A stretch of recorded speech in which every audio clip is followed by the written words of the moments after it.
Ustaz Azhar letakkan 3 label kepada pemimpin negara: sesat, jahil dan bodoh. Dan Ustaz Azhar juga pernah sebut, barang siapa yang mengatakan orang itu kafir, maka sebenarnya dia lah yang kafir. Saya nak tanya Ustaz Azhar, adakah sekarang Ustaz Azhar nak menyebut bahawasanya Ustaz Azhar seorang yang sesat, jahil dan juga bodoh? Wallahualam, saya tak boleh berkata begitu dan saya tidak berhak pun untuk berkata begitu, untuk melabel Ustaz Azhar begitu. Betul-betul sebab saya tidak kenal Ustaz Azhar dengan sebenar-benarnya. Namun bagaimana dengan hanya sekeping kertas Ustaz Azhar boleh melabelkan seorang pemimpin itu sesat, jahil dan juga bodoh, tanpa Ustaz Azhar melihat nasab ceritanya. Sedangkan Ustaz Azhar juga mengajar supaya apabila kita mendengar cerita, maka lihatlah sumbernya, lihatlah nasab ceritanya untuk kita pastikan cerita yang kita dapat itu benar, tepat dan juga betul nasabnya. Sekarang ni Ustaz Azhar buat ke tidak apa yang Ustaz Azhar ajarkan, ataupun hanya bercakap di mulut tapi tidak pada amalannya? Wallahualam, saya juga tidak boleh kata begitu. Nampak? Dan saya nak sebut kepada Ustaz Azhar dengan betul-betul Ustaz 3 perkara. Yang pertama, cerita Ashabul Kahfi itu disebut berlaku pada zaman Kristian, zaman Nasrani.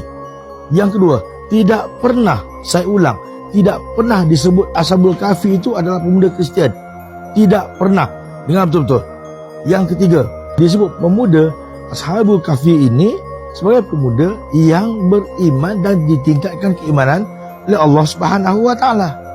Nampak bagaimana Ustaz Azhar boleh meletakkan label yang salah, bagaimana Ustaz Azhar boleh meletakkan ulasan yang salah tanpa Ustaz Azhar mendengar dengan sebenar-benarnya setiap perkataan yang disebut.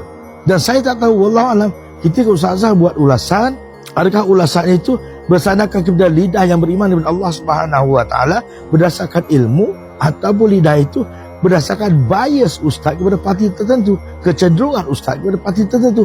Itu adalah satu kesilapan yang besar dan sangat menyesatkan. Apatah lagi kalau ramai orang yang sekali sedang mendengar ulasan ustaz dan mereka sedang disesatkan oleh ulasan yang sesat. Nampak?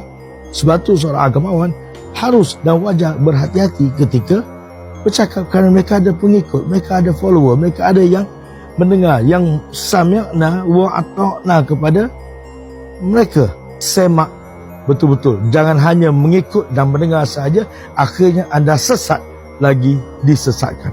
Wallahu alam. Allah Subhanahu wa taala Maha melihat, malaikat sedang mencatat. Saya bercakap ini dilihat oleh Allah, dicatat oleh para malaikat.